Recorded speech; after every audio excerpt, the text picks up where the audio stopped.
دجال کے بارے میں بہت سارے حدیث ہیں، لیکن ایک حدیث میں ہمیں دجال کی ایگزیکٹ لوکیشن کے بارے میں بہت سارے ہنٹس دیے گئے ہیں، اور یہ حدیث ہم سب نے بار بار سنی ہوئی ہے کہ ایک دن بھری محفل میں رسول اللہ صلی اللہ علیہ وسلم کے پاس ایک عیسائی آیا اور اس نے اسلام قبول کر کے اپنا واقعہ سنایا کہ میں اور کچھ لوگ عرب سے مشرق کی طرف روانہ ہوئے، ہم ابھی راستے میں ہی تھے کہ اچانک سمندر کا موسم بدل گیا اور ہماری کشتی اپنے راستے سے بھٹک گئی۔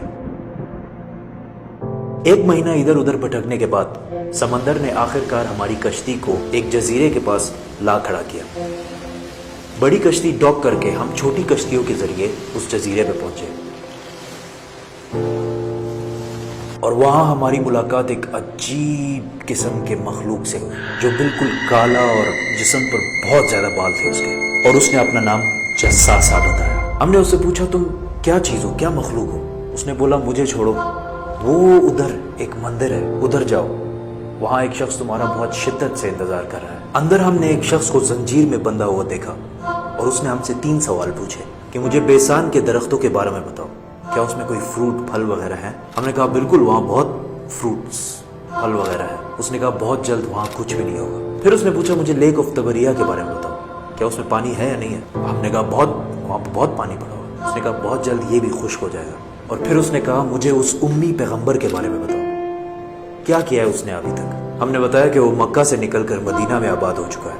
اس نے کہا کیا واقعی وہ یثرب مدینہ آ چکا ہے؟ یہ کہتے ہی اس نے کہا کہ اب میں بتاتا ہوں کہ میں کون ہوں، میں ہوں دجال، اور بہت جلد میں اپنی قید سے آزاد ہو جاؤں گا اور تمام علاقوں میں جاؤں گا سوائے مدینہ یعنی یثرب کے۔ رسول اللہ صلی اللہ علیہ وسلم نے تمام لوگوں کو مخاطب کر کے کہا اے لوگو، یہ ہے یثرب مدینہ۔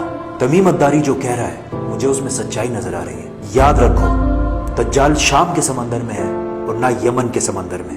اور اپنے ہاتھ سے مشرق کی طرف اشارہ کر کے کہا دجال مشرق میں ہے، دجال مشرق میں ہے، دجال مشرق میں ہے۔ اب سمپل سی بات ہے، ایز وی نو کہ مشرق کی طرف سفر کے بعد ان کی کشتی ایک جزیرے پہ رکی تھی۔ So let's just find out all the islands east of مدینہ۔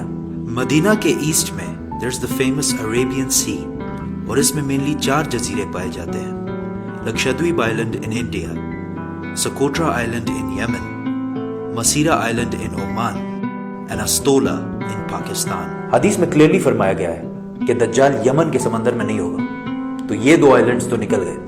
رسول اللہ صلی اللہ علیہ وسلم نے مدینہ میں جو مشرق کی طرف اشارہ کیا تھا، اگر اس سے ہم ایک سیدھی لائن کھینچیں تو وہ بالکل استولا آئلینڈ کے اوپر سے گزرتی ہے۔ اور جب جساسا نے ان کو اس جزیرے پہ ایک ٹیمپل مندر کی طرف بھیجا تھا، تو اس جزیرے پہ ایک مندر ٹیمپل کے کوئی ریمینز تو ہونے چاہیے۔ انڈیا کے اس آئلینڈ میں تو ایسا کچھ بھی نہیں ہے، لیکن پاکستان کے استولا آئلینڈ میں پتہ ہے کیا ہے؟ مندر۔ لیکن یہ تو 1450 سال پرانی کہانی ہے، مندر تو ابھی 40-50 سال پہلے بنا ہوگا۔ 2000 سال پرانا مندر، اور مندر بھی کس کا؟ کالی ماتا، ہندوؤں کی سب سے خطرناک اور خوفناک گاڈس، دیوی، جو دکھنے میں بہت خوفناک اور جس کے جسم پر بھی بہت زیادہ بال ہیں۔ کچھ یاد آیا؟ جساسا۔ ان صحابیوں نے جس عجیب سے مخلوق کی بات کی تھی وہ بالکل ہندوؤں کے اس بھگوان سے ملتا جلتا ہے۔ لیکن اگر آج آپ استولا آئلینڈ جائے تو آپ کو دجال نہیں ملے گا۔ وہ آزاد ہوا ہے یا نہیں یہ تو نہیں پتا، لیکن یہ جو جساسا ہے اس کو غور سے دیکھیں۔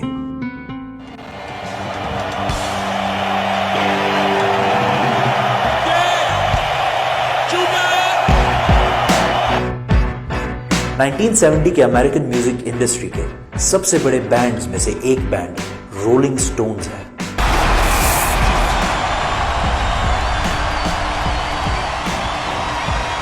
جس نے اپنا یہ لوگو ہندو گاڈس کالی ماتا سے انسپائر ہو کے بنایا، اور یہ لوگو پچھلے صدی کے سب سے مشہور لوگوز میں سے ایک ہے، اور رولنگ سٹونز بینڈ کو one of the greatest of all time مانا جاتا ہے۔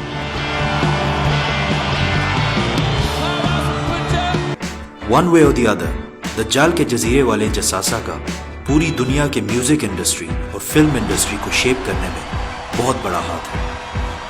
کوئنسیڈنس اور maybe not.